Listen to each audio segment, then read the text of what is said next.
truth he won't speak, scared to give it a name. No escape from this coast, just the waves and the grind. White trash Riviera where they're losing their damn minds. Casamigos, me and two freak hoes, I hit them both like free throws, hiding what they know. Pour it down, let it flow. White trash Riviera where the truth don't show. Me and two freak hoes, I hit them both like free throws, but nobody really knows. Bottles crack, here we go. White trash Riviera, stuck in the undertow. Jim Subaru's got sand, grinding gears to a halt, parked outside the Airbnb where the deck starts.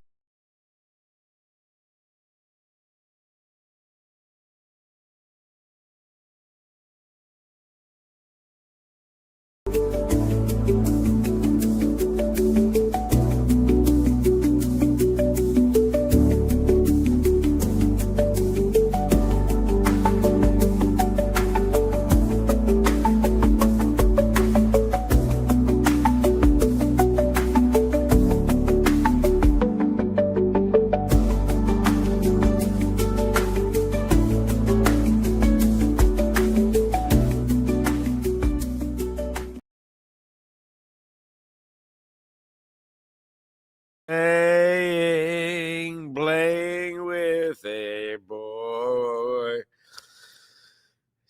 Staying, playing with young boys. Appetites and sunsets. It's just a simple ploy to play with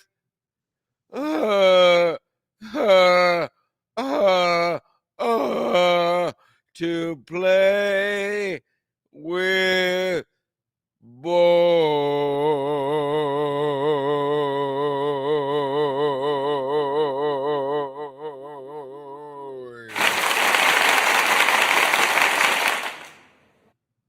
Thank you. Thank you very, very. Oh, please hold your applause, please. I just want to start off with all these fat losers. You'll never get this. 2 years after I was an All-American, I was still an All-Star Pioneer Collegiate Lacrosse League. Look at the fuck up, you fucking fat losers. Already demonetized. Couldn't care less. Really unbelievable. Oh, boy, do we have a show today, folks. Sports Mask Collective, episode 145. It is championship weekend in the NFL.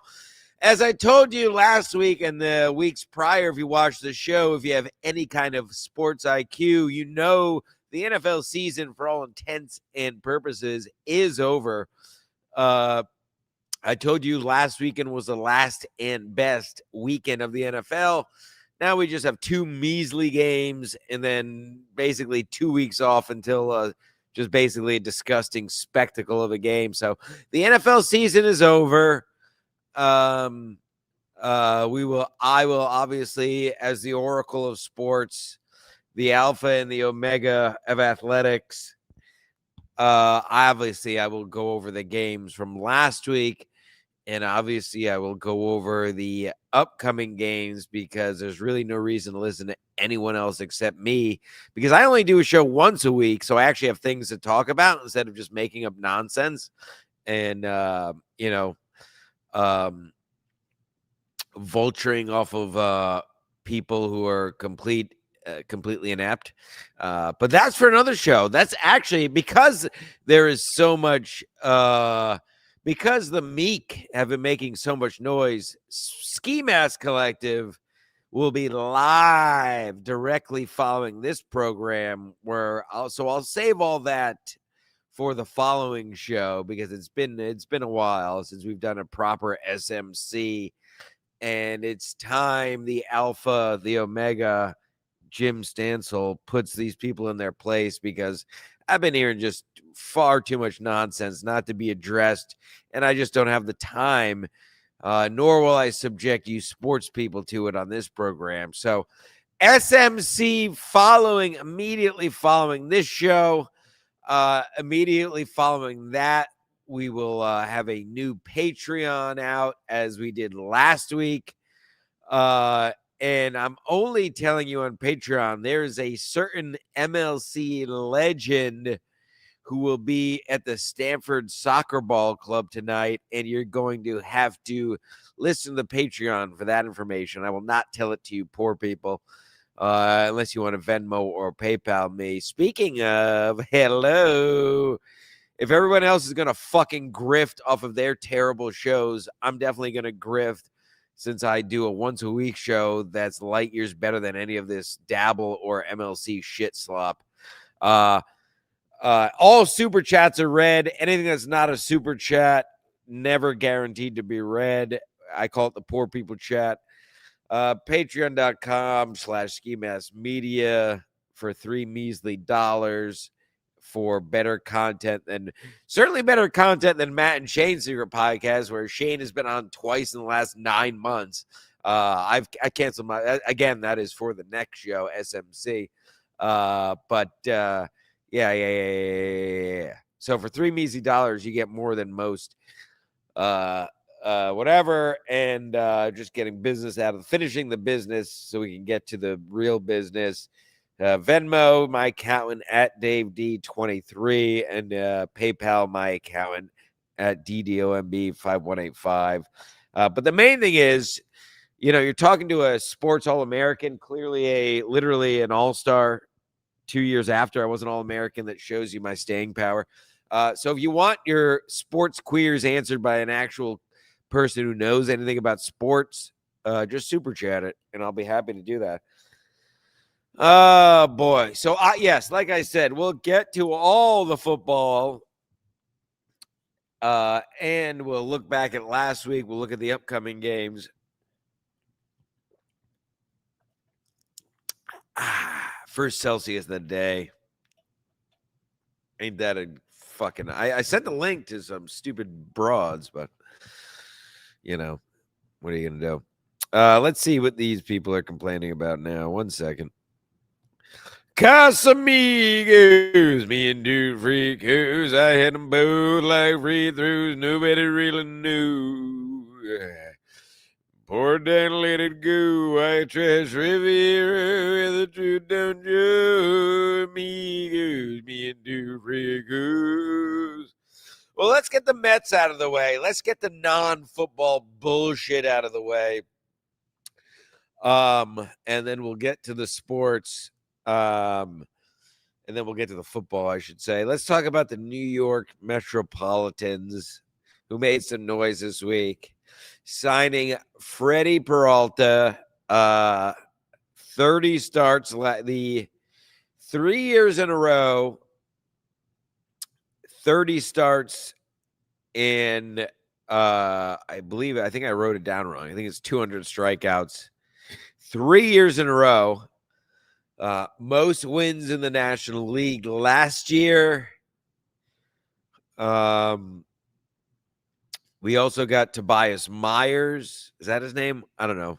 His last name is Myers. In the trade, who Mets fans will remember shut us down in the playoffs for a few innings. We obviously won the series against the Brewers that year, but and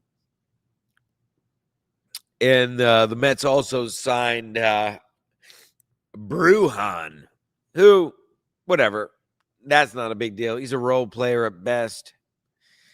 But Freddie Peralta was the big signing. He was a big free agent pitcher.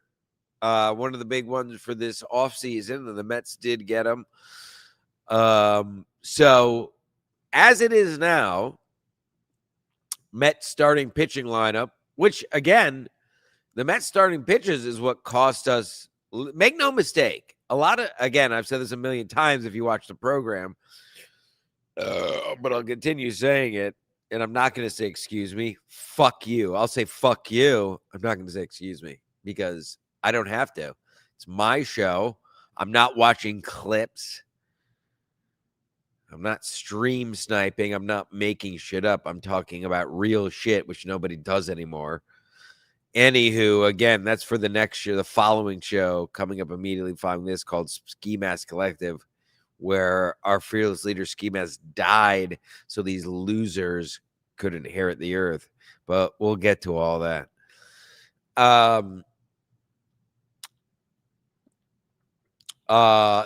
Listen, David Stearns, the you know what, you know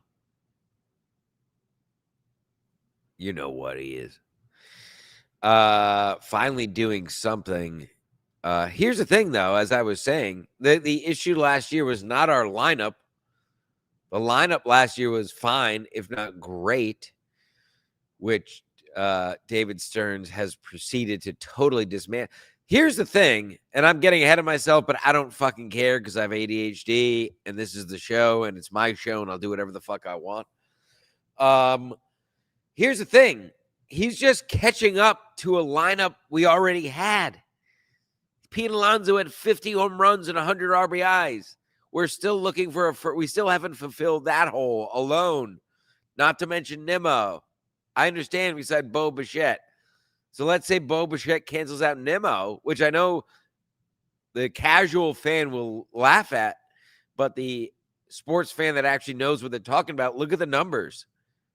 Yes, Bo Bichette has a better average, above 300 average, but he has half the home runs that Brandon Nimmo had. So that, in my opinion, Brandon Nimmo and Bo Bichette cancel out. And who have we signed? We still don't have a first baseman, the Mets, since we got rid of Pete Alonso and Nimmo, just because they're right-leaning and Lindor's libtard wife is on Mamdami's his little cabinet. By the way, Subways are $3 now. MTA went up another 50 cents. They charge you an extra $9 if you drive to the city between 9 a.m. and 9 p.m. I mean, New York City is an absolute shit show. Again, more of that on the following show, SMC. This is a sports program. I'm trying my best not to burn all my SMC material, but it really pisses me off. But I have enough to get to on the next show.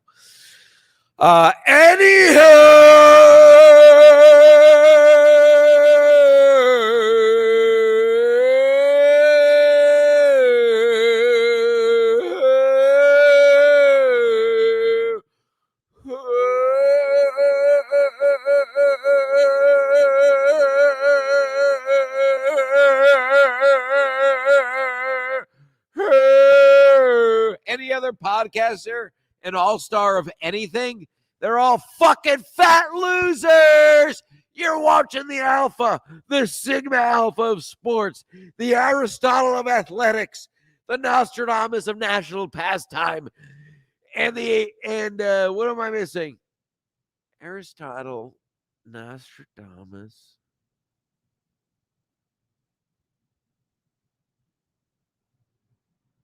The Socrates of sport, Jim Stansel-Stradamus. I remembered in the end. Anywho, I don't see any Barstool fat neck-bearded Barstool losers with All-American plaques and All-Star jerseys. Do you? I don't see Chad Zumock or Gino, for that matter, who has a sports show with any kind of decorated athletic background. And we'll get to Gino on the next show as well. He can shut the fuck up too. A lot of these people can shut the fuck up. Frankly, I don't give a fuck anymore.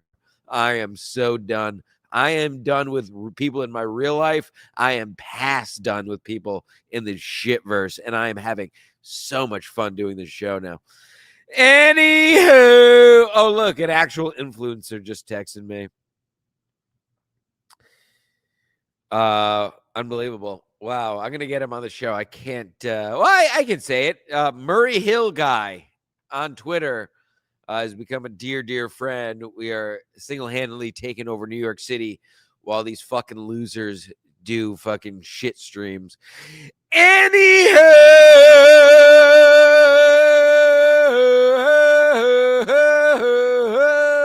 the New York Mets.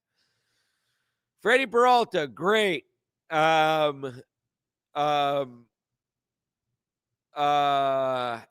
So as it is, listen, technically, here's our lineup. And I'm going to get to the cons of this Freddie Peralta signing in 1 second, by the way, which there are many cons, which may frankly outweigh the pros. And as a 40-year Mets fan, we are very keen to the cons. Keen to cons. Keen to cons. Might be the name of this episode. Excuse me. It's not even noon yet. Give me a break.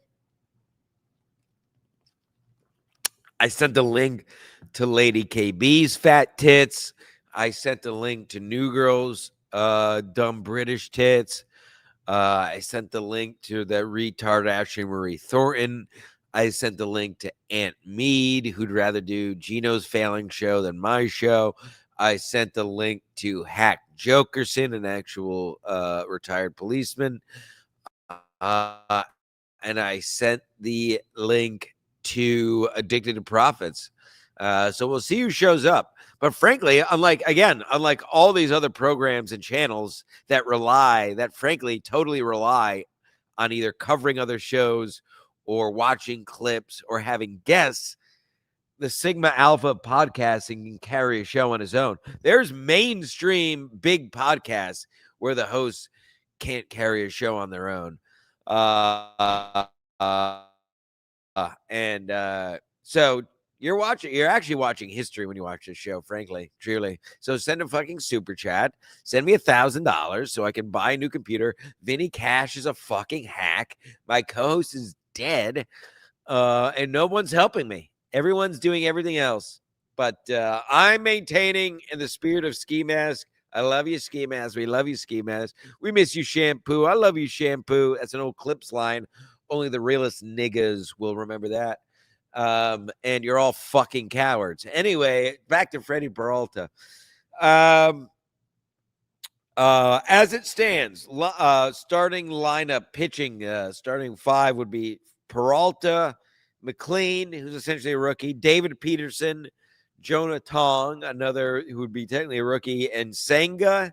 That's five. Senga's really not even a real starter anymore. The moral of that story is we still need at least one starting pitcher. I am not comfortable with McLean and Tong, nor should I be. These young, basically rookies, can't be relied on pitching full seasons, nor should they be. I have no problem with them starting here and there, but relying on these guys is a no-go for me. God bless. It's a bonus whenever we get to. Give me 15 starts out of each, Tong or McLean. I'm happy. Senga's constantly injured, and I would really love to see Senga in the bullpen and not in the starting lineup. But the moral of that story is we need more starting pitching, which was what cost us the postseason last year, David Stearns. It wasn't our lineup that you decimated. Our lineup was just fine. The Mets offense was just fine last year. The issue was this, hook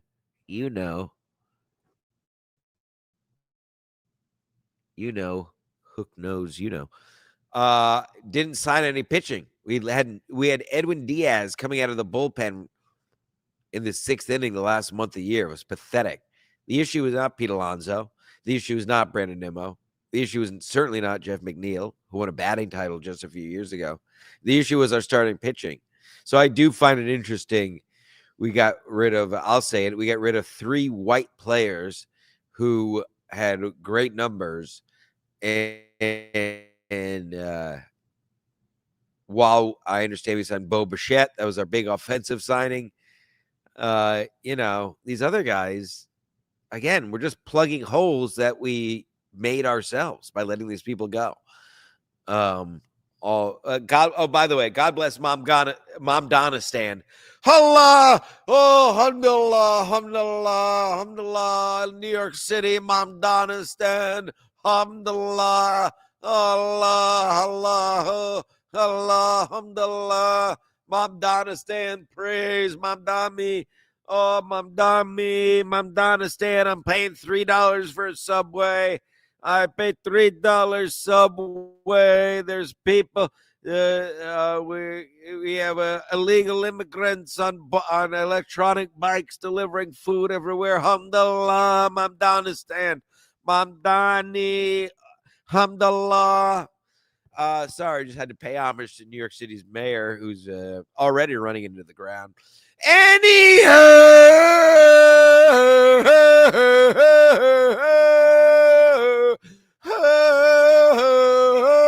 you know what I like to do? I like to shoot women in the head who try to run me over. Anyhow,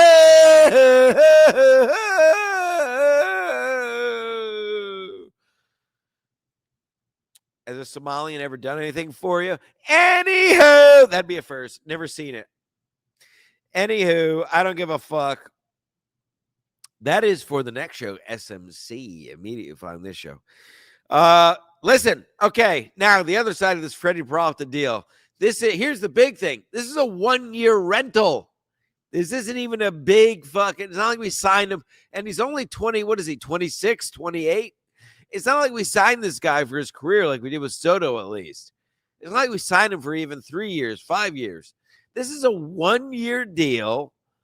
If he has any kind of injury, I'm sorry, I'm getting ahead of myself. 1-year deal, and we gave up 2 huge prospects. We gave up Sproat, a starting pitcher who was in the big 3 with Tong and McLean, and we gave up this kid Jet Williams, an infielder who's supposedly, by the way, both white guys, just saying. Again, I'm just stating facts.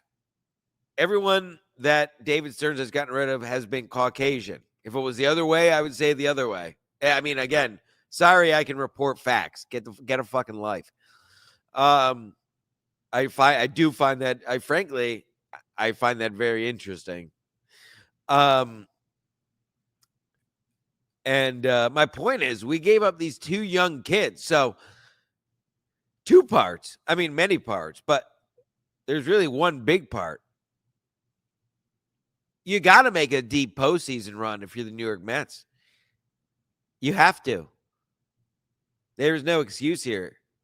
Stephen Cohen, David Stearns. And frankly, well, if we don't make the playoffs, David Stearns has to go, the GM. And if we don't, and in my opinion, if we don't win at least a series, make a deep playoff run, I still think David Stearns has to go. Again, for the millionth time, we were in first place. The New York Mets were in first place for 75% of the 2025 season and only tanked because we had absolutely zero pitching because our GM signed absolutely no one the last half of the season. So let's not get lost in all the bullshit. We didn't have a bad year last year. We had zero pitching thanks to our fucking GM, David Stearns, who chose to not do anything because he thinks he's so fucking smart, like many of these. Like many of they do, think they're smarter than everyone. So there is absolutely no excuse. Expect me and the rest of the Mets fans to boo at any lapse of this season because there's no reason for it. If you want to clean house, if you want to get rid of a franchise homegrown player who had 50 home runs and 100 RBIs last year, if you want to get rid of a homegrown leadoff hitter who had nearly 30 home runs and an above 280 average last year, if you want to get rid of another guy, Jeff McNeil, obviously the first 2 were Pete Alonso, Brandon Nimmo. If you want to get rid of a Jeff McNeil, who was a great role player, who won a batting title just a couple years ago. If you want to get rid of these guys, then you better fucking not only sign the people you've signed, we still need more, and we need a fucking deep postseason run. And if you don't get that, if Stephen Cohen doesn't get rid of him, I'm calling a kangaroo court on all these fucking Jews. I'll say it. David Stern, Stephen Cohen, if they don't make a deep playoff run, and if these guys stick around, I'm not the only one. Every Mets fan is going, we're going to burn the stadium to the fucking ground. Because, say what you want about Mets fans. We're retarded. Me and whatever. But we know baseball. You're only a Mets fan if you know and love baseball, because that's the only reason to be a Mets fan at this point, because it's such a pathetic franchise. And we'll talk about pathetic franchise. I'll get to the Jets in just 1 second. It's yeah. My point is, we know what's going on. We see what's going on. And if you're gonna blow up this team like the Mets did this offseason, David Stearns, then you better fucking have some. The expectations are through the roof, especially when you have an owner and Stephen Cohen, who was exposed a few weeks ago, like I talked about last week. He was recently exposed as never being a Mets fan. His wife was a Mets fan, and he's trying to play it off like he's a big Mets fan. He doesn't give a fuck. He got his casino. He promised us a championship by 2025. I don't know. Maybe my watch is wrong, but last I checked, it's 2026, and the Mets didn't even make the playoffs last year. Fucking pathetic. So there is a zero. In summation, listen, I like the Bo Bichette signing. I like the Freddie Peralta signing, but again, we're just the way I look at it, we're not even there, but we're almost back to even after the people we got rid of as the New York Mets. All this just to get back to even. And for who? So Juan Soto's happy. So Francisco Lindor's libtard wife is happy.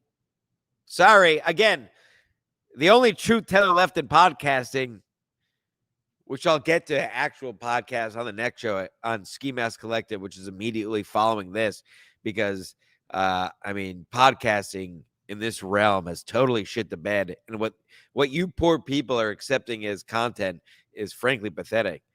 And I'm not even talking about the MLC shitverse and the dabble fags. I'm talking even about Matt and Shane and these other podcasts, Jordan. These people are terrible. Terrible. But that's for the next show. Anywho, you want to see me get riled up? Send a fucking super chat, by the way.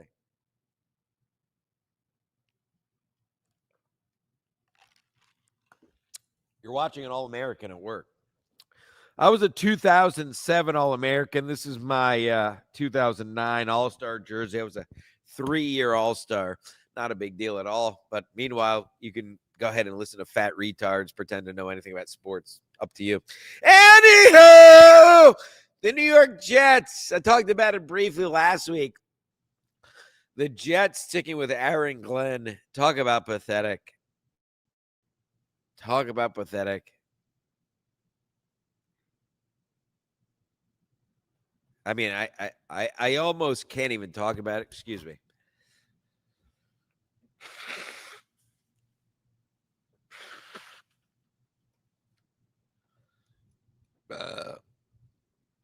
I'm going to play the new Doggy Thunder song to lead off SMC, the next show.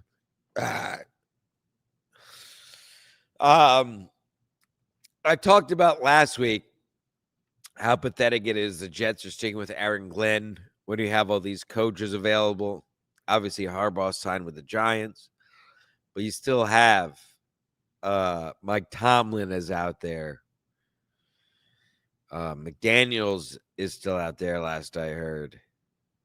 And so on and so forth.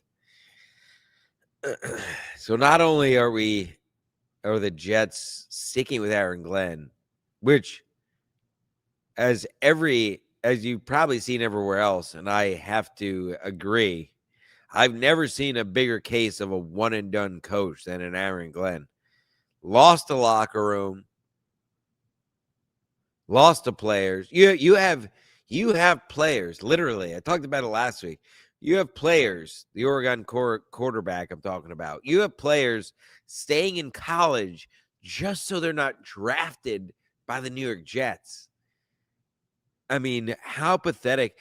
The New York Jets, and I understand I'm a lifelong Jets fan, so I'm more, I'm pertinent to these things. But I truly think the New York Jets might be the most pathetic franchise in the NFL.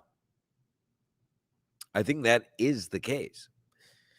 You have players staying in college so they're not drafted by the Jets. I mean, and we're sticking with a coach who had 3 wins, who showed nothing, who, if anything, shows he's inept. A totally lost franchise, which is nothing new. I mean, I'm just beating a dead horse at this point, I know. But what the new thing with the Jets this week, just to keep it updated, I do a little bit of research. I'm pure talent. I just mostly just show up and speak, but I do keep a few notes here. And I do look up a few things over the course of the week to inform you fine Stanselites, you fine people. Send a super chat, you'd be a lot finer.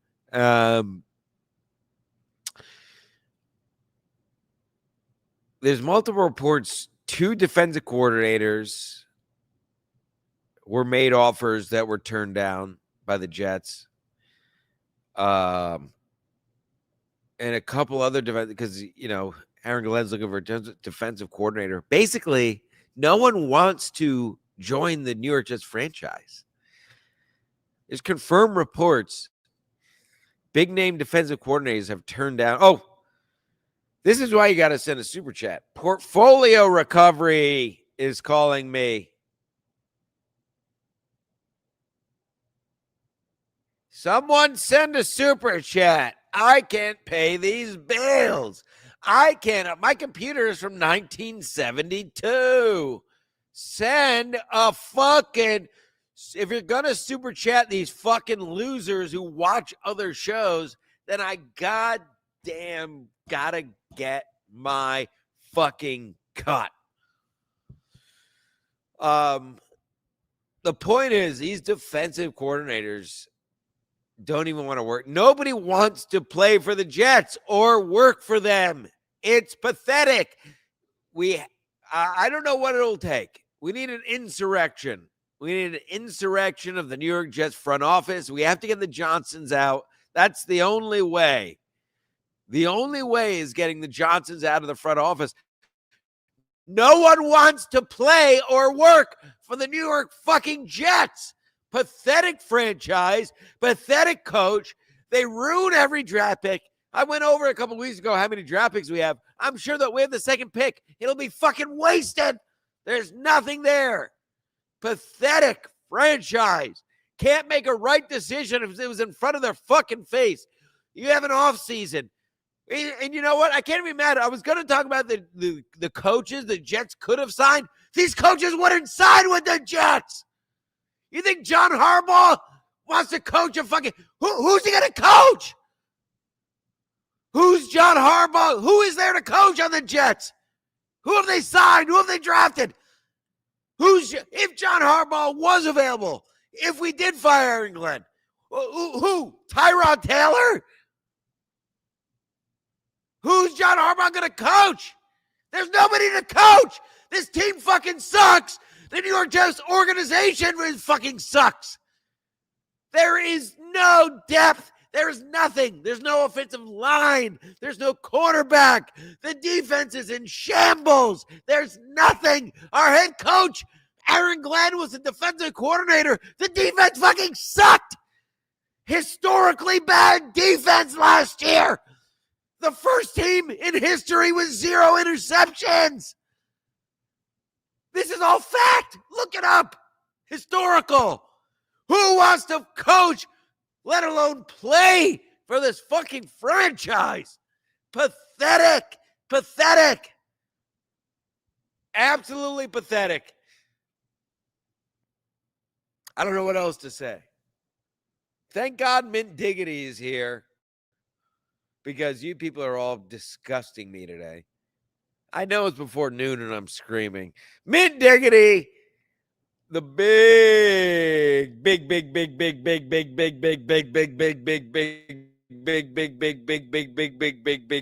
99-cent super sticker. We love to see it. We love to see it. Hey, you know what, Mint Diggity? Good for you. Mint Diggity has class, you fucking losers. I am so sick. I am cock locked and ready to unload on the next show. SMC, that's immediate. A quick reset before we get into the real football and stop talking about these fucking loser franchises. Since we've tripled the viewers since we started, immediately following this show will be a new SMC, a new Ski Mask Collective, episode 315. Because there's just too much. The me, Kevin Hare to the earth, and the Alpha and the Omega, Jim Stansel, needs to come and set things straight, as there's been far too much talk. And I've been keeping tabs on everyone. I've been keeping tabs. So don't you worry. That's coming up immediately following this. We have a big Patreon coming up. Another soccer ball stories, which people have loved. Shout out everyone who has been watching and enjoying the Patreon for a measly $3, $36 a year. Get in there. Soccer ball stories, where I name names and tell tales in the Soccer Ball Comedy Club. If you know, you know. And I tell stories from days of yore, only on the Patreon. And if you tune in, you're going to get we got big news of an MLC legend who will be performing in the Stanford Soccer Ball Comedy Club tonight. But you're only going to get that information, patreon.com/skimaskmedia. Send a Venmo like Mint Diggity did, someone who has actual class, Mint Diggity. Send a super chat, I should say, but also send a Venmo to my accountant at DaveD23, or PayPal my accountant DDOMB5185. Because again, Jim Stansel does shows once a week, because I don't just grift for your poor. Listen, you're working men and women like me. It makes me sick to see these people going live 6 days a week.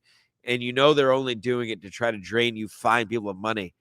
So support this show once a week, and you can support all these other shit shows the rest of the week. But Big Stu, I'm going to get to you and your Seahawks. But what have you got to say?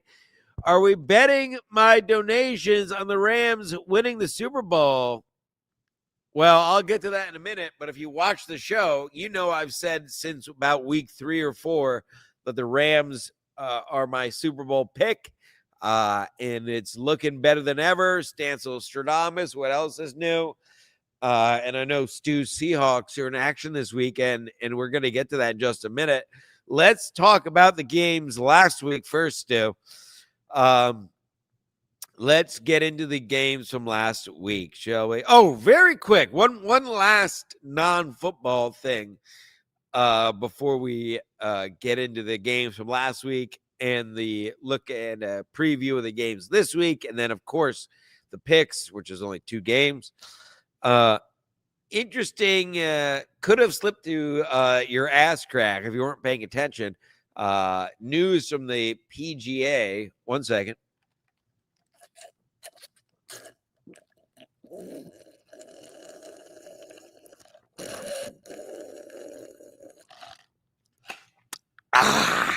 That's brisk, baby. I sent the link to a lot of people and no one showed up. Luckily, I don't need them because I have actual talent and wherewithal, where most of these people who do these streams now are just fucking pathetic losers who have a degree in visual arts and 0 in entertainment. Anywho,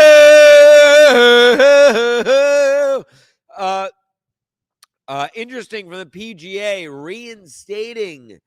reinstating these players and what they call, I have the post right here. I'll just read it to you.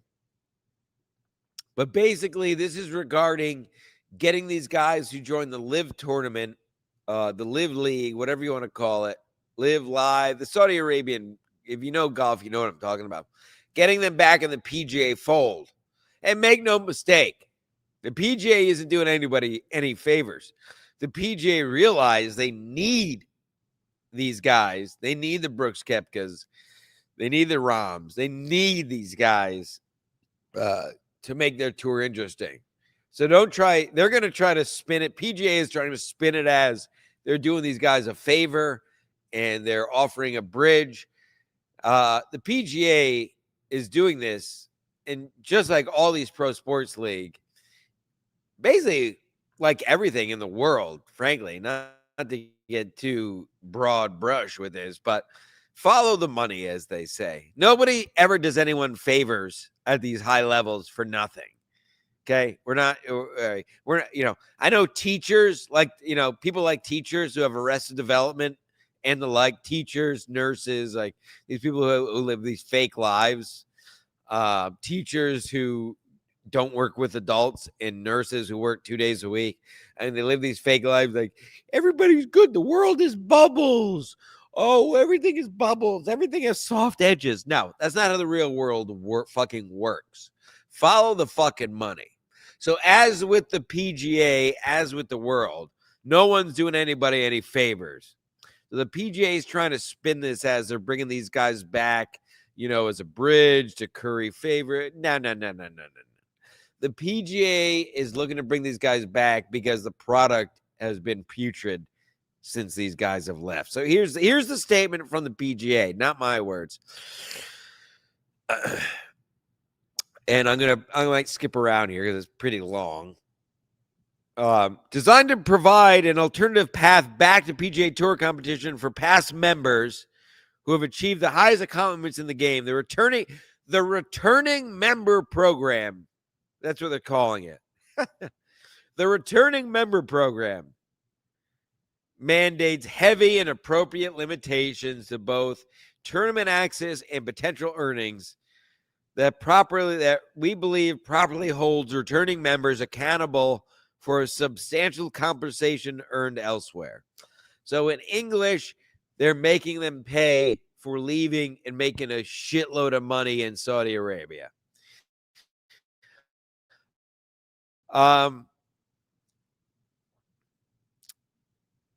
It includes performance-based criteria that requires winning the Players' Championship, Masters, or PGA Championship, U.S. Open, or the Open Championship between 2022 and 2025. So they're only considering players who have won one of the majors between 2022 and 2025. Those are the years that they're considering. This is about its strict limitations, which Brooks Koepka has agreed to, include a 5-year forfeiture of potential equity in the PGA's equity program, representing one of the largest financial repercussions in professional sports history, with estimations that he could miss out on approximately 50 to 85 million in potential earnings, depending on his competitive performance and growth of the tour. I mean, this is really pathetic on the thanks, Stu. We'll get to your Seahawks in a minute. This is just so pathetic. I mean, just admit you need the guy back. It is such kowtowing. I hate the history involved with golf. I hate the whole archaic structure of the PGA.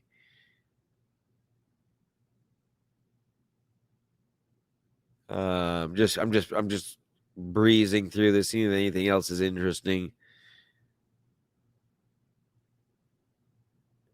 Other eligible players interested in seeking PGA Tour reinstatement must do so by the time the returning member program closes on Monday, February 2nd. This is a one-time defined window. It does not set a precedent for future situations. Once the door closes, there's no promise that the path will be available again. And you know what? And the first page of this, which I didn't read, started with talking about the fan experience. That's all you needed to hear. When you hear fan experience, what anybody with any sports IQ, which obviously I have as an All-American athlete, but not many of these people on ESPN or Barstool, any of these other shit outlets have.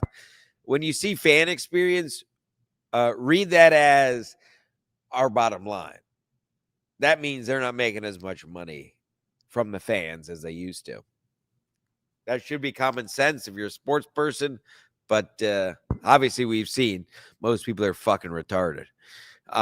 So make no mistake, this is all about the bottom line. PGA realizes not having the Koepkas and the other guys who have joined the Live Tour in the realm have cost them dearly. It makes it terribly uninteresting when you have Scotty Scheffler, who may be the most bland. Boy, have they tried everything in their power to make Scotty Scheffler interesting, and he is just fucking white toast. There is nothing to this guy. The most boring, a God guy. God people are the most boring people. No offense, but is there anyone more boring than a religious person? Like somebody who thanks God for everything? It's like, okay. Yeah, all right. Well, then what's the point in talking to you? If God does everything, then what do you do? God, it's so terribly boring. And I've dealt with it in my personal life. I'm sure you people have, but it's one thing it's fine believing in God, but it's a whole nother thing where your whole essence is thanking God for everything. Like, all right, then just kill yourself. Literally. I don't care. Fuck YouTube. Just kill yourself. What's the point? God does everything. So what do you do? So you're worthless? Shut the fuck up, please. As my dad always said when he didn't want to go to church on Sunday mornings, my mom was bitching at him. As my old dead dad would say, there is no God. Fuck God. And now he's dead of cancer. Anywho.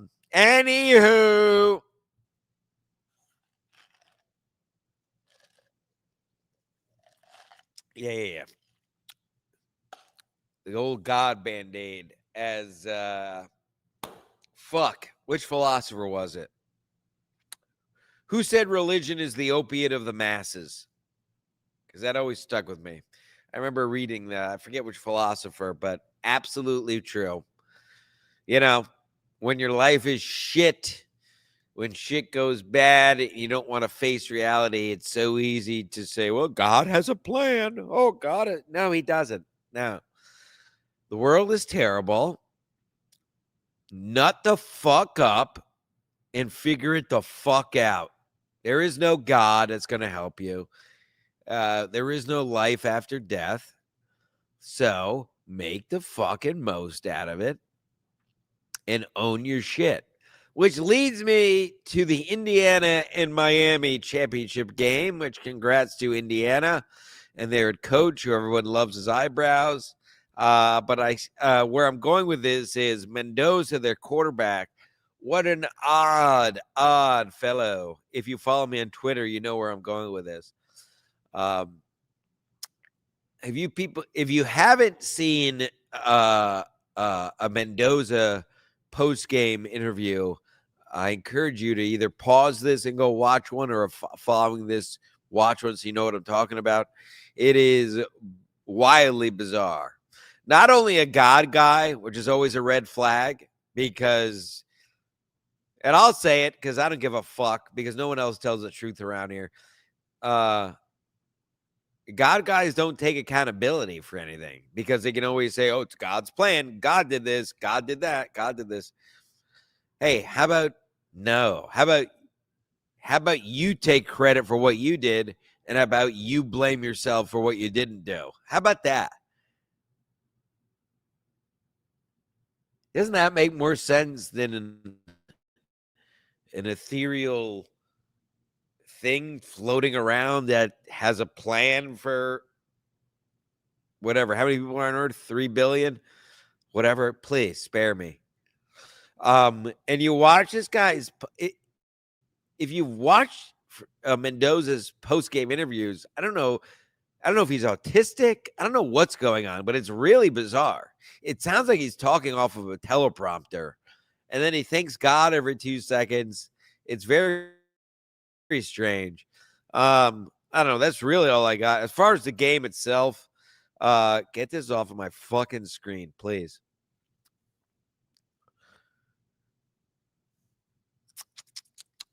Uh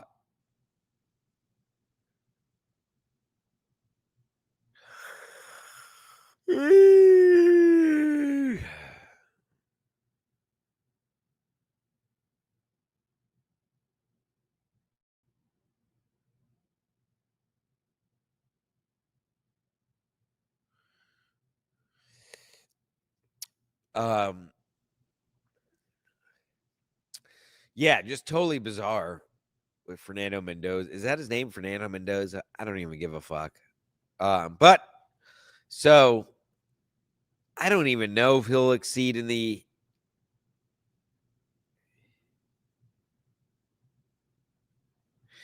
um in the NFL. It's very odd. He's almost too good in these interviews in a way. I don't know. I had somebody here. It's the only time I wish I had a guest or a ghost. By the way, I like how Mead can do Gino's shit show. And he claims to be the host of this show, and he can't show up to this show. Anywho,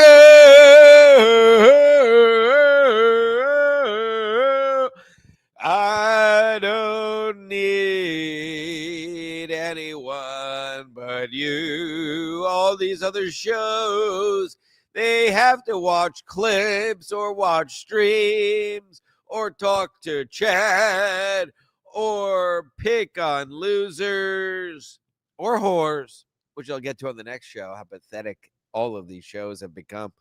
Anywho, so anyway, but listen, Indiana 16-0.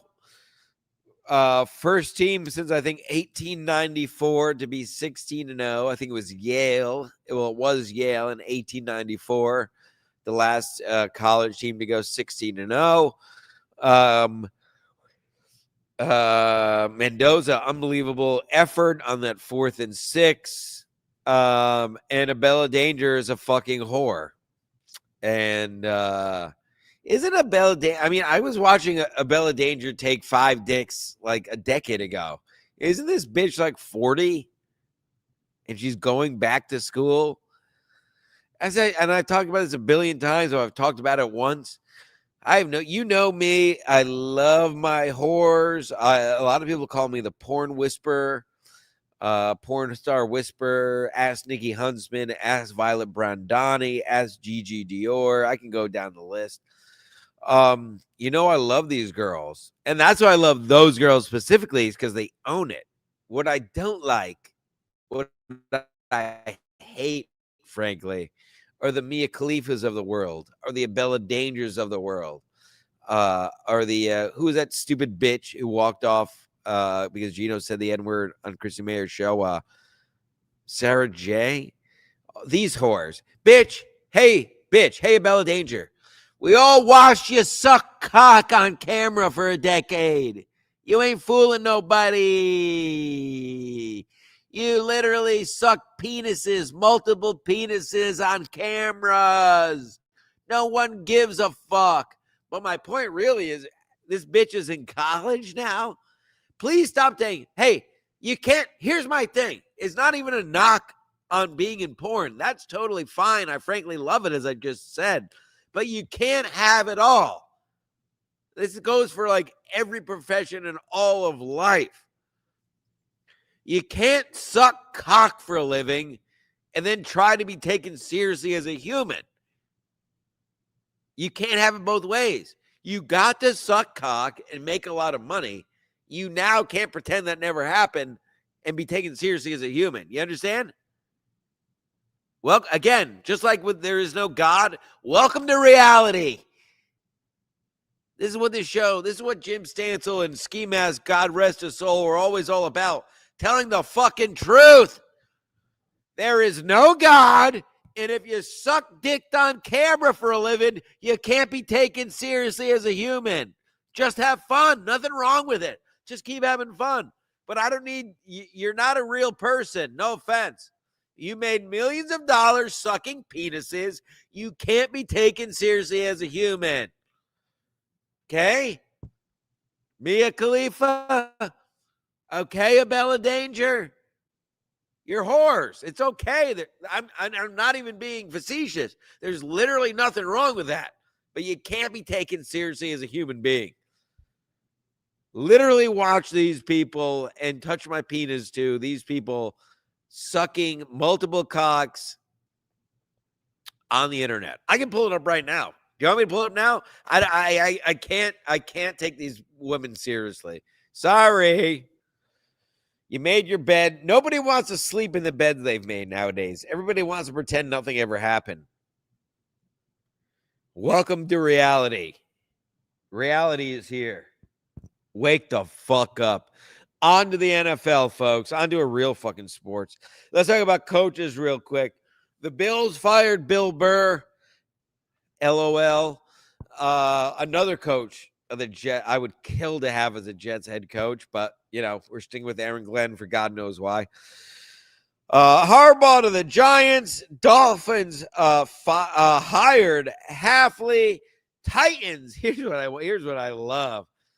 I mean, Titans giving the Jets a run for their money as the worst franchise in football. I don't think they'll get there, but the Titans hiring Robert Saleh. I mean, did anyone in the Tennessee organization not see how Robert Saleh drove the Jets organization into the ground? I mean, this guy should have never been a head coach ever again, much less 2 years removed from being the Jets head coach. I mean, this guy, good luck. I mean, if the Titans weren't terrible already, they're going to be worse now. Robert Saleh is not a head coach. Wonderful defensive coordinator. Terrible. Absolutely terrible leader. Oh, great. You run the stadium every day before the games. How about you learn to fucking coach? How about you spend more time in the so good luck. Enjoy Tennessee. If any of you are Tennessee Titans fan, have fun with that. Robert Saleh fucking sucks. Mike Tomlin is the most interesting coaching free agent. Excuse me. It's like 15 degrees out. A little bit of Celsius. Sorry, I'm not watching clips or talking to 9 guests on the screen like Husey does. Fucking terrible fucking program.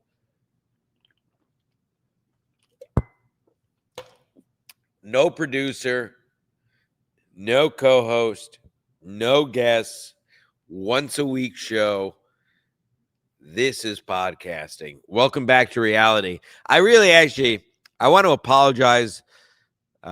Even though I have no need to, I feel the need to apologize for these shows you poor people are subjected to all week. I mean, how terrible MLC and the Dallas Shitverse has become. It's all just fucking clown shows. So you're welcome for this dose of reality and a little, I hate to say it, but a throwback of what podcasting and streaming should be, where it's just a man and a microphone and a screen. I don't have 97 graphics back here. I don't have fucking bubbles and bullshit because I'm not a fucking teenage girl. I'm not talking about other grown men about the same shit over and over. Fucking pathetic. These people are pathetic. Send a fucking super chat like Stu did. Oh, sorry. Profit Pass. That a boy. Member for 3 months. And yes, you can also, I'm sorry, I didn't do that in my plug. Tomlin is under contract. You have to trade for him. That's fine too, but you can trade for him. Tomlin and the Bills, talk about a match made in heaven to play out his days. But thank you for that. Actually, great call, Profit Pest. And thank you. Yeah, member for 3 months. I missed that in my little gay plugs, but also join the YouTube. There's perks to that too. I do put some videos as YouTube members only. And not only that, same with the Patreon, which I do put shit up weekly. Just fucking support a real ass nigga, if nothing else, for $3 fucking bucks a month. Who fucking cares? Do you know a fucking medium iced coffee is almost $5 at Dunkin' Donuts? So $3 is literally half the price of a cup of coffee now, which people used to say as a kind of tongue in cheek, as a joke, for the, for the price of a cup of coffee, you could join. It literally is half the price of a cup of coffee. What is happening? I have a lot of, this is, again, Ski Mask Collective episode 315, immediately following this program. That is on my list too, because a lot of shit is going off the rails very quickly that needs to be addressed. And I'm the man to do it since everyone else wants to live in a fantasy world. But yes, Profit Pass. But it kind of beat me to the punch there, but I'm a man of my word. All super chats and anything that involves money or red. Poor people chats, just forget it. If you're in the poor people chat and you want an answer from an all-American athlete, super chat it. No guaranteed. Maybe I'll give a as a showing of faith to the people. Many people call me the people's champ. Maybe I'll look at the poor people chat at the end of this show. Maybe not, as we're already over an hour. All I was going with that is, there's a good chance Tomlin does take time. I mean, Tomlin is made for TV. Make no mistake about it. He's got the perfect ilk. He's outspoken. He's got, he's always been, as a coach, you can imagine him in a booth. He'd be very entertaining on TV. And I think that's where Mike Tomlin will end up inevitably. The question is Mike Tomlin going to coach anywhere in the coming years? If he's going to go anywhere, with the McDermott firing in Buffalo, I mean, that is a match made in heaven, in my opinion. You have a win-ready team with Josh Allen. You have a quarterback, which is another reason nobody will come to the Jets. There's absolutely no one there to coach, as I cited before. The Bills, not that it really matters, but doesn't hurt. The Bills opening a brand new stadium next year. It seems to be the perfect match. If Tomlin was to coach again, I think Buffalo is the place to do it. Other options, what's available, right? You get Las Vegas, no real quarterback, great running back, wonderful running back, maybe the best running back in the league in Ashton Genty, which was totally underutilized this year. I talked about multiple times by Pete Carroll and his sons, who just did an inept job. Not as inept as Aaron Glenn, of course, but inept enough. Hold on, listen to this.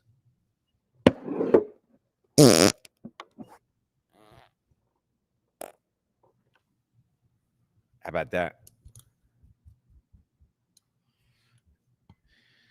Stinks. Anyway, interrupting myself with a fart. All right, moving along. Let's take. Hold on. The fart made me sneeze. Do you know if you burp, fart, and sneeze at the same time, you turn into a black hole? True.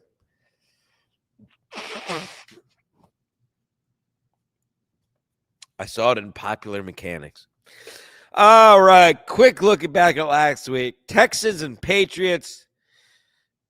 I mean, Stroud was hanging his head by halftime, and that head coach did nothing to help the cause.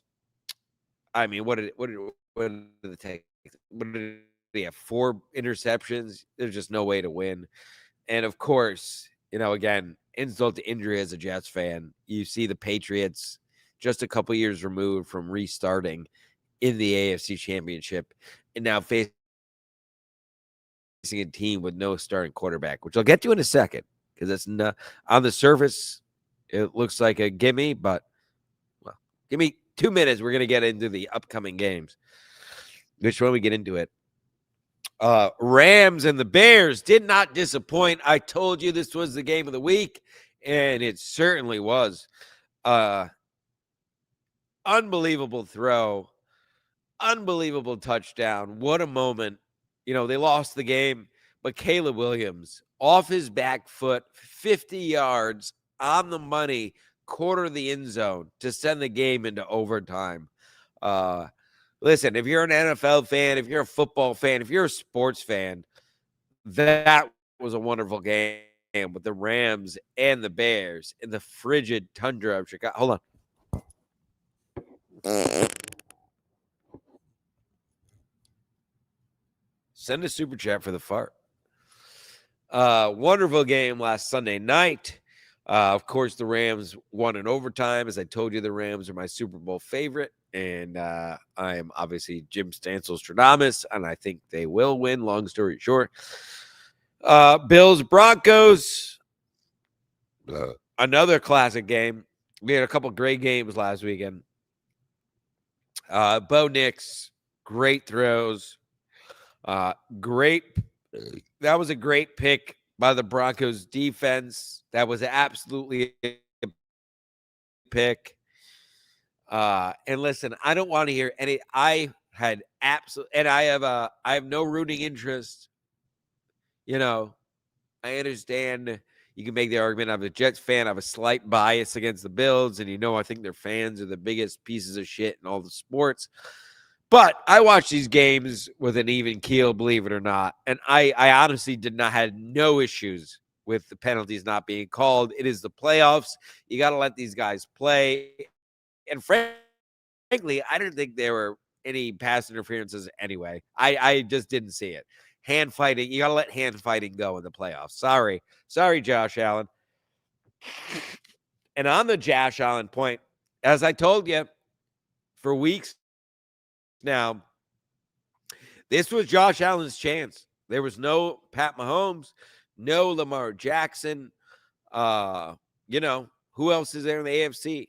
Denver, who now has no quarterback. Patriots with a young quarterback. This was the Bills' chance, and Josh Allen couldn't pull it off, period, stop. Josh Allen couldn't get the job done, period, stop. Josh Allen couldn't get the job done, period, stop. Winnable game. He missed some throws. Couldn't get the job done. This was your year, Josh Allen. Maybe Mike Tomlin. I think Mike Tomlin and the Bills is the best fit. But shame on Josh Allen. It's all fucking noise. Anybody talking about, they should have made a pass. No, they shouldn't have made a pass interference call. No. This is the playoffs. Let him play. There was nothing egregious. It was hand fighting. You let him play. Broncos deserved to win that game, and they did. I'll tell you this right now. I don't think Josh Allen ever wins a Super Bowl now. Now he's getting older. Mahomes will be back next year. Lamar Jackson will be back next year. All the other AFC teams getting strong. The Patriots have a franchise quarterback. All the AFC teams are around him getting stronger now. This was Josh Allen's and the Bills' year to win a Super Bowl, and he could not get the job done, period, stop. Bye. Go cover your fans in mustard and ketchup and throw each other through tables and throw retarded girls down flights of stairs. Bye, Bills. Goodbye. You're done. See you in a decade with a different quarterback. Done. Bills are done. Bills are cooked. Josh Allen's run is cooked. So, we'll see them again in a decade when they rebuild. Yeah, exactly. In my own notes here, because now you got the youngest, the Caleb Williams, even though CJ Stroud bombed last week. Yeah, CJ Stroud, the Bo Nixes, Jackson Dart, dare I say. You have all these young quarterbacks coming up now. Josh Allen's window, Stansel-Stradamus is saying it now. Josh Allen window is closed. Goodbye. And I don't feel bad at all for them or their retarded fucking fans, their worst fans in the NFL. All right. let's take a look at the upcoming game. 49ers Seahawks, nothing to see here. I told you all year the 49ers were overachievers and they stunk. And yeah, the chickens finally came home to roost. Seahawks blew them out. Not wasting any more time on that. All right. We got 2 games Sunday. And boy, what a Sunday it'll be, folks. Here in the tri-state, we're looking at a foot of snow. Get snowed in. If you follow me on Twitter, I got my snowshoes out of storage. I got my ski poles. I got my snow pants. I'm ready to go. Failing to prepare is preparing to fail. All-American athlete. Yeah!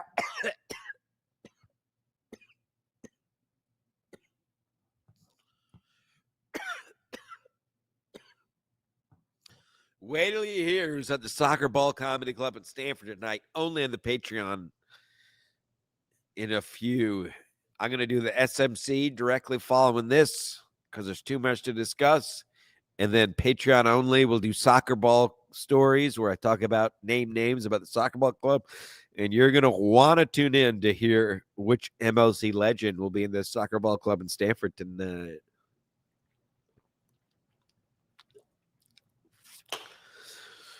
Anyhow, we got the Patriots going to Denver Mile High Stadium. Yeah, yeah, yeah. So Bo Nix broke his ankle. You know, on the surface, the casual fan would look at this and say, oh, Broncos don't have a starting. Oh, well, hold on a second. I'm a man of my word. Gino Visconti with a super chat. Assume Tomlin would advantage like the last 2 Pitt head coaches. Yeah, I don't know if you might have tuned in late, Gene. Mean Gene. I wish you came downtown with me last night. We had a fine time at old Patty's for a bit. I was planning to go to Mean Gene's famous house/studio on Thursday, but which I'll talk about in the next show on SMC. There's fucking I'll save it for the next show. But basically, Apple fucking sucks. It's all trannies. And I dropped my phone off at 10:45 in the morning to get the battery replaced. And I wasn't able to pick it up until 3 p.m. Again, save it for SMC, the next show. But my point is, I was planning to be in studio with Steve and Garrett and Gino on Thursday. That was my plan. It really was. But, apparently Jimmy's friend took his shoes off and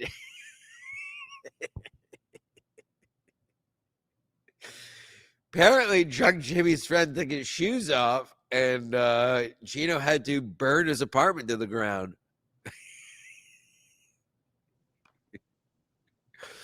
No, as I was saying, Gene, Tomlin is either going to TV or going to the Bills. I think that's all that makes sense at this point.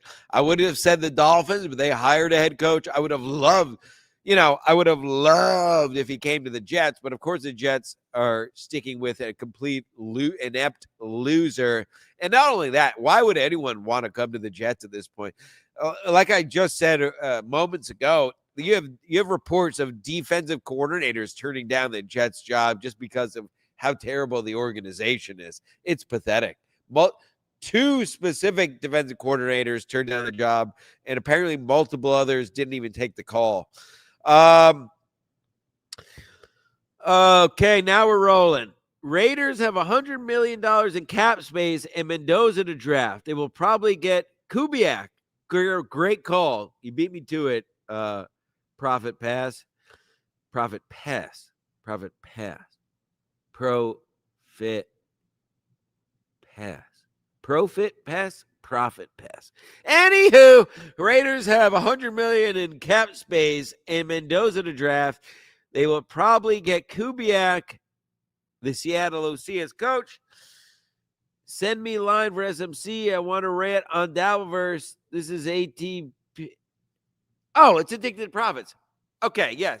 Oh, Yeah. I'll send you the link on Twitter for the next show because we really have to rip. That was on the list to rip apart. But yes, great call. Addicted to profits. Yeah. As I said, Raiders are just a young franchise. The Jets are just totally inept. The Jets have had picks. They blow all their picks. The Jets have had the chance to. I mean, they make all the wrong decisions. They play in what every player says is the worst, and as a fan, the worst stadium in football. The Raiders have probably the best young running back in the NFL. As you said, I think the Prophets very well said. They have plenty of money to spend. You know, they gave Pete Carroll a flyer thinking, hey, let's take a shot in the dark here with this young running back. And, you know, the quarterback got injured and, you know, whatever. The flyer failed, but that's what that was. It wasn't like they never signed Pete Carroll for a long-term deal. He was there as a, let's see if we can get lightning in a bottle with this guy. I think the Raiders is a very appealing job. I agree. And you know, not for me, but everyone says Vegas, pretty cool place to live. I know a lot of people that moved out there. You know, you're a couple hours from California. You can get to the south easily, get to the north easily, et cetera, et cetera. I think the Vegas job is appealing. I think just aesthetically, frankly, I think Mike Tomlin would, you know, in the black and silver, I think that could be up Tomlin's alley too. Yeah, I think the Raiders or the Steelers. What the fuck is going on? There's just shit flying out of my nose. And yes, I will send you the link for the following SMC immediately following this show, ATP. As I were, Patriots at Denver. This is, I'll go past saying not only is this not a gimme for the Patriots,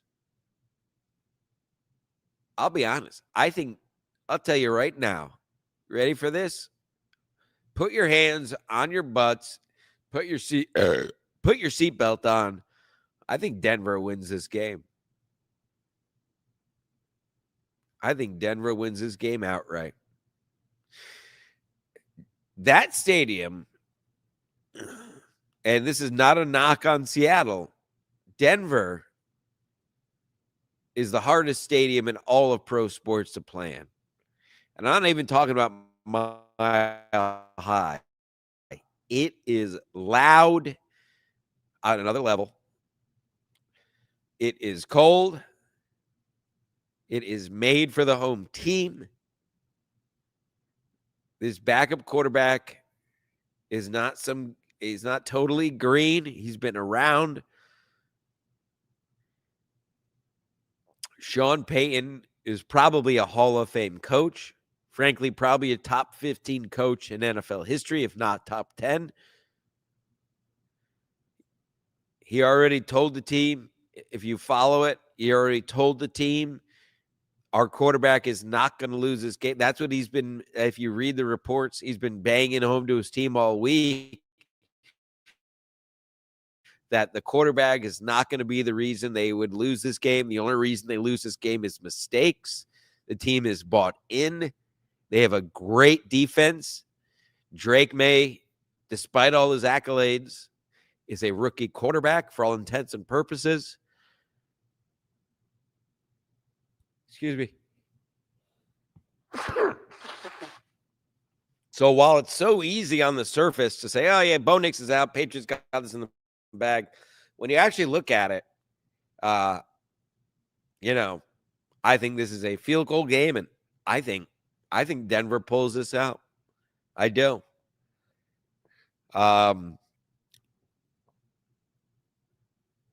Broncos defense alone can win this game.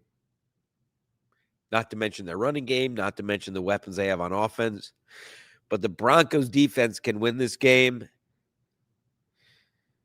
You know, now here's the other side of this coin. The Patriots have the most sacks in this postseason. If the Patriots defense shows up in a big way, that'll put an end to his game very quick. But I think, all things being equal, listen, good for Drake May, the Tom Brady's clone of all he's done. He's still a young rookie, basically rookie quarterback. Second year, whatever. But you know what I mean. In the playoffs, first playoff. And he's playing in literally the hardest road stadium to play in the league. I can see, listen, if the Patriots and Drake May hit a big play in their first drive or second drive, things can snowball for Denver for there if Patriots get rolling. But I think if Denver can contain the young quarterback on the first couple drives, I think it turns into a low-scoring slugfest. And Denver, again, Peyton has been preaching to that team all week that this quarterback is not losing in the game. Sean Payton is a Hall of Fame coach. This team is bought in. Do not be surprised when the Denver Broncos go to the Super Bowl this Sunday. Stancil Stradamus. Rams at Seattle. Beautiful game. Wonderful game. All roads led to this. I told you in week 3, the LA Rams are my Super Bowl pick, and I am sticking with that. Obviously, Darnold. Sorry, Stu. Darnold had 6 interceptions versus the Rams in his 2 games this year. Not good. So the Rams have this guy's number. You have the 2 best receivers in the league going at it in Puka Nacua, and Jackson Smith N-word or whatever his name is. I'm not even going to try. JSG, JSN, whatever they call him. So a great game to be snowed in and to watch this Sunday. It'll be fun. I think it'll be high scoring. We'll take a look at the over-under in a second here. And I think this is going to come down to what team can actually run the ball. They're going to be able to hit the big plays. The team between the Rams and the Seahawks that can actually run the football and drain that clock out, I think is going to have the advantage here. I think both games this weekend are going to be 1-score games. I don't see either team running away with it. But folks, here's the thing. Whatever AFC team wins, the NFC, just looking forward, the NFC is going to be a clear favorite in the Super Bowl.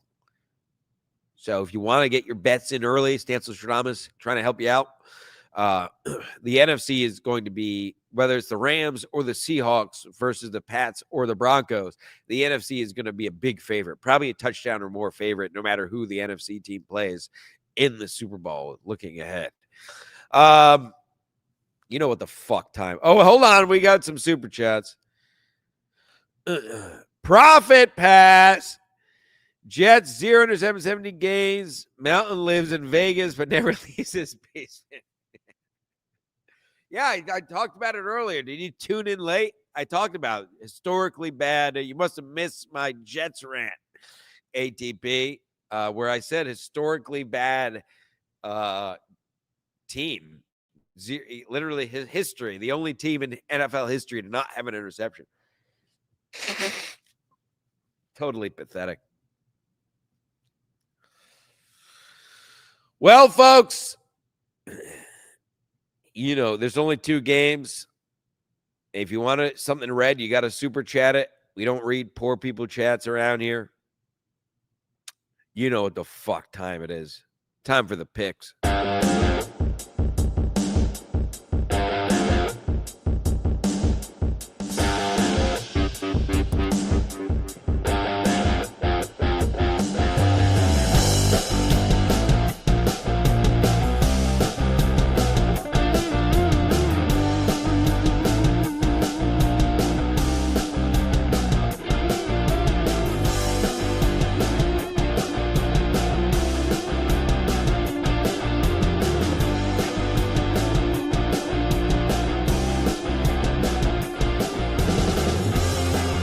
Stinks like farts in here.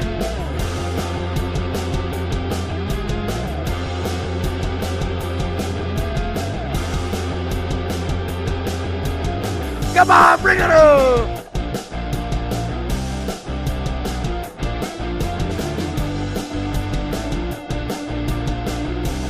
Woo! NFC Championship fucking weekend, you fucking faggot!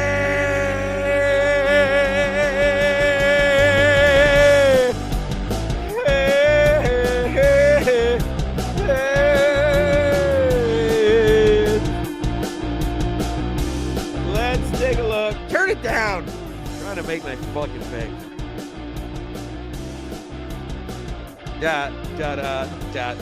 Hold on, I saw a super chat. Take time to give all the points. New England by 20, easy money. Nope. I love you, nice podcast, stupid, but I don't know if you tuned in late or just disagree with me. I think you're in for a world of pain if you think that's going to happen. Don't be a Mongo. That's a Mongo. See, that's a Barstool sports take. Oh, the quarterback. Oh, Pat's going to win. No. I mean, the beauty of sports is you can have your opinion, I can have mine. So we're all having fun here. Just know that. Nice podcast, stupid. But no, I don't. I think you're going to be surprised. Denver is a good team. This backup quarterback isn't, he's a game manager. He's a simple player. Sean Payton is a Hall of Fame coach. I'm telling you, this is going to be a one-score game, and I'm telling you, the Broncos win by a field goal. Jim Stantle-Stradamus. Now let's take a look at the actual spreads. All right. Tomorrow, 3 o'clock, where we here in New England are going to be snowed up to our dicks. I may be out snowshoeing. I got my snowshoes out of storage. I purchased a sled. I may be 40 years old. I might go sledding and get hammered. But I also may not. I may be home. Broncos are getting 4.5 at home. And if you paid attention at all in the last 10 minutes, you know what I'm doing here. Give me the Broncos plus the points. I think low-key, everybody, all the Mongo take is Patriots because the Broncos have a backup quarterback. I'm telling you. I am telling you. If I were you and if I were me, what I'm going to do is buy a couple points, push that line. The official line is Broncos plus 4.5. I'm pushing that line up to 7.5, maybe even 10.5, probably 7.5, and that is easy money. I am telling you, the Patriots are not a world beater team, okay? They haven't been all year. Look at the AFC East. All the teams are terrible. They got to play 6 games against terrible teams. Listen, Drake May's a good quarterback. Mike Vrabel's a great coach. They got a pretty good defense. But this is not a Chiefs team. This is not a Rams team. This is not a Seahawks team. Okay? This is not a world beater team. And this is a young quarterback going into one of the hardest stadiums in the NFL, if not all of pro sports to play in. It is going to be definitely loud. It is going to be freezing. It is not going to be an easy place to play. The Broncos have a good defense, good to great defense. They didn't get here by accident either. Yes, Bo Nix is good, but he's not everything. Give me the Broncos plus the 4.5. If you're betting, push it to 7.5 to ensure that win. But I'm telling you, hey, if I'm wrong, next week, let me know about it. And then at 6:30, the Rams and the Seahawks. Rams favored on the road. Listen, guys, this is not a mystery either. I talked about it all year. I told you in week 3 or 4, the Rams are my Super Bowl pick. Matt Stafford is going to win the NFL MVP. He's looking to get the big double, the NFL MVP, the regular season MVP, and the Super Bowl MVP. I think he does it. This is the cherry on top of his Hall of Fame career, winning the Super Bowl. And I think he does it. So I think this will also be a fun game. Listen, I will not be terribly surprised if the Seahawks win, Stu. Big Stu Cluster. And shout out to the Seahawks. Again, like I said earlier, 2 best wide receivers in the NFL going at it. I think this will be a high score. The over-under here is 45.5. I would bang that over if I were you. Give me the Rams, and they're getting points. Give me the Rams plus the 2.5. And let me put a cherry on top of that. Farted into the microphone. You hear that? And those, my farts stink. Those are the picks. Those are the picks.